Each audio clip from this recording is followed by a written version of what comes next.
IT সেক্টরের একটা অন্যতম কোম্পানি যার নাম হচ্ছে কে সলভসের হচ্ছে কোয়ার্টার 3 রেজাল্ট আউট হয়ে গেছে। কোয়ার্টার 3 রেজাল্টের পারফরমেন্স কী টাইপের দিয়েছে কে সলভস, সেটাকে নিয়ে আমরা অ্যানালিসিস করব। তো আগে আমরা দেখে নেব যে কোম্পানি হচ্ছে কোনো কর্পোরেট অ্যাকশন দিয়েছে কিনা। তো আমরা এখানে দেখতে পাচ্ছি যে কোম্পানিটা কিন্তু স্প্লিট দিয়েছে। কি স্প্লিট দিয়েছে? যে 2 ইকুইটি শেয়ার, এখানে 5 ইচ। তার মানে বোঝাতে চাইছে যে এটা কোম্পানি হচ্ছে স্প্লিট দিয়েছে 1:2 রেশিওতে স্প্লিট দিয়েছে, আমরা এটুখানি বলতেই পারি। তো এইবারে আমরা চলে যাব কোম্পানিটার হচ্ছে কোয়ার্টার 3 রেজাল্টে, দেখব যে কোয়ার্টার 3 রেজাল্টের পারফরমেন্স কী টাইপের দিয়েছে। তো আমরা চলে আসলাম কোয়ার্টার 3 রেজাল্টে। আগে আমরা ফার্স্ট আমরা দেখে নেব যে সিকোয়েন্সগুলো ঠিকঠাকভাবে সাজানো রয়েছে নাকি, সেটাকে আগে আমরা ফার্স্ট আমরা দেখে নেব। এটা হচ্ছে এই কোয়ার্টার, মিনস হচ্ছে কোয়ার্টার 3, এটা প্রিভিয়াস কোয়ার্টার, আর এটা হচ্ছে 1 বছর আগে। তাহলে সিকোয়েন্সগুলো ঠিকঠাকভাবে সাজানো রয়েছে, আমরা এইটুকুনি বলতেই পারি। এইবারে আমরা দেখে নেব যে অ্যামাউন্টগুলো কিসে দিয়েছে। অ্যামাউন্টগুলো হচ্ছে ল্যাক্সে দিয়েছে অ্যামাউন্টগুলো। এইবারে আমরা চলে যাব কোম্পানিটার হচ্ছে টোটাল ইনকামে। তো টোটাল ইনকামে যাওয়ার আগে আমরা কি করব, একটু লার্জ করে নিয়ে অ্যাডজাস্ট করে নেব, তাহলে আপনাদের কাছে ব্যাপারটা আরও ভিজিবল হবে। তো এইবারে আমরা চলে যাচ্ছি কোম্পানিটার টোটাল ইনকাম বা টোটাল রেভিনিউতে। তো পাচ্ছি এই কোয়ার্টার মিস হচ্ছে কোয়ার্টার 3তে 3,777, কোয়ার্টার 3তে। প্রিভিয়াস কোয়ার্টারে ছিল 3492 এবং 1 বছর আগে ছিল 2854। তাহলে 1 বছর আগের 2854টা এখন কত হয়ে গেছে 3777। তাহলে আমরা বলবো ইয়ার অন ইয়ার বেসিস কিন্তু জাম্প রয়েছে টোটাল ইনকামে। প্রিভিয়াস কোয়ার্টারে ছিল কত 3492, সেটা হয়ে গেল এই কোয়ার্টার, মিনস হচ্ছে কোয়ার্টার 3তে হয়ে গেল 3777। তাহলে আমরা বলবো কোয়ার্টার অন কোয়ার্টার বেসিসে কিন্তু জাম্প রয়েছে টোটাল ইনকামে বা টোটাল রেভিনিউতে। তো ন্যাচারাল ব্যাপার, আমরা জানি যে ইনকাম করতে গেলে কোম্পানিকে এক্সপেন্সেস করতেই হবে। তো এখন দেখার বিষয়ে কোম্পানিটা ইনকাম করতে গিয়ে কতটা এক্সপেন্সেস করেছে। তো আমরা চলে আসলাম টোটাল এক্সপেন্সেসে। এই কোয়ার্টার মিস হচ্ছে কোয়ার্টার 3তে 2417, প্রিভিয়াস কোয়ার্টারে ছিল 2234 এবং 1 বছর আগে ছিল 1666। তাহলে 1 বছর আগের 1666টা এখন কত হয়ে গেছে 2417। তাহলে আমরা বলবো ইয়ার অন ইয়ার বেসিস কিন্তু জাম্প পড়েছে টোটাল এক্সপেন্সেসে। প্রিভিয়াস কোয়ার্টারই ছিল কত 2234, সেটা হয়ে গেল এই কোয়ার্টার, মিস হচ্ছে কোয়ার্টার 3তে হয়ে গেল কত 2417। তাহলে আমরা বলবো কোয়ার্টার অন কোয়ার্টার বেসিসে কিন্তু জাম্প রয়েছে টোটাল এক্সপেন্সেসে।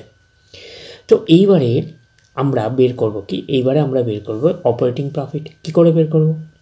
টোটাল ইনকাম থেকে টোটাল এক্সপেন্সেস আমরা বাদ দেব, বাদ দিলে যেটা পড়ে থাকবে সেটা হচ্ছে অপারেটিং প্রফিট।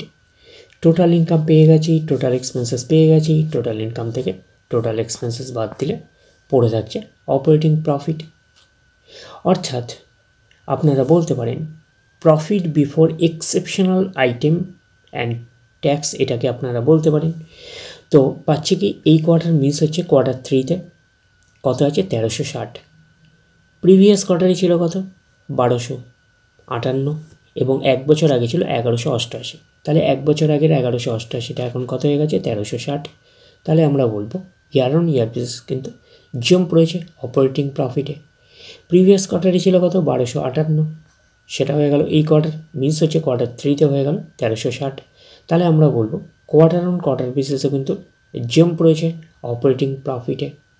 তো অপারেটিং প্রফিটটাই নিশ্চয়ই কোম্পানির মেন প্রফিট নয়। তারপরে বিভিন্ন অ্যাডজাস্টমেন্ট যদি থাকে সেগুলো প্লাস মাইনাস হবে, গভর্নমেন্টকে ট্যাক্স পে করতে হবে, গভর্নমেন্টকে ট্যাক্স পে করার পরে কোম্পানির কাছে যেটা পড়ে থাকবে সেটা কোম্পানির ফাইনাল প্রফিট বা নেট প্রফিট হিসাবে আমরা কনসিডার করতেই পারি।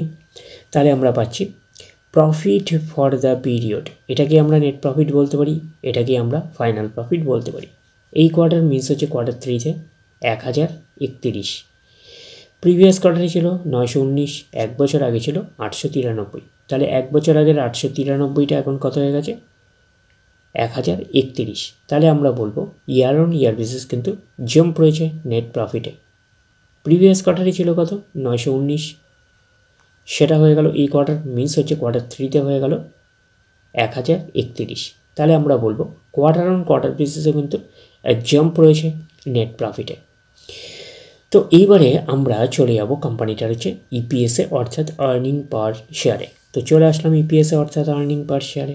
এই কোয়ার্টার মিস হচ্ছে কোয়ার্টার 3-তে 8.70, প্রিভিয়াস কোয়ার্টারে ছিল 7.75, এক বছর আগে ছিল 7.54। তাহলে এক বছর আগের 7.54টা এখন কত হয়ে গেছে 8.70। তাহলে আমরা বলবো ইয়ার অন ইয়ার বেসিস কিন্তু জাম্প রয়েছে ইপিএসে অর্থাৎ আর্নিং পার শেয়ারে। প্রিভিয়াস কোয়ার্টারে ছিল কত 7.75, সেটা হয়ে গেল এই কোয়ার্টার মিন্স হচ্ছে কোয়ার্টার 3-তে হয়ে গেল কত 8.70। তাহলে আমরা বলবো কোয়ার্টার অন কোয়ার্টার বেসিসে কিন্তু জাম্প রয়েছে ইপিএসে অর্থাৎ আর্নিং পার শেয়ারে। তো ন্যাচারাল ব্যাপার আমরা জানি যে নেট প্রফিটের রিফ্লেকশনটা ইপিএসে পাই, তো নেট প্রফিটের রিফ্লেকশনটা আমরা ইপিএসে পেয়েছি। তো ওভারঅল কনক্লুশন হিসাবে আমরা নেট প্রফিটের ক্ষেত্রে কী পেয়েছিলাম, ওভারঅল কনক্লুশন হিসাবে আমরা নেট প্রফিটের ক্ষেত্রে পেয়েছিলাম ইয়ার অন ইয়ার বেসিস এবং কোয়ার্টার অন কোয়ার্টার বেসিস দুটোতেই কিন্তু জাম্প রয়েছে নেট প্রফিটে আমরা বলতে পারি। তো ওভারঅল কনক্লুশন হিসাবে আমরা এইটুখানি বলতে পারি যে কেসলভস ইন্ডিয়া লিমিটেডের হচ্ছে কোয়ার্টার 3 রেজাল্ট আমরা বলতে পারি একটা আউটস্ট্যান্ডিং টাইপের একটা পারফরমেন্স করেছে, আমরা কিন্তু এইটুখানি বলতেই পারি। এবং সাথে কিন্তু কোম্পানিটা হচ্ছে স্প্লিট ডিক্লেয়ার করেছে 1:2 রেশিওতে। তাহলে ওভারঅল ভিডিওটা আপনার কাছে ক্লিয়ার। তো এই অবধি, নেক্সট ভিডিওতে আবার আপনার সাথে আমার দেখা হচ্ছে। ধন্যবাদ।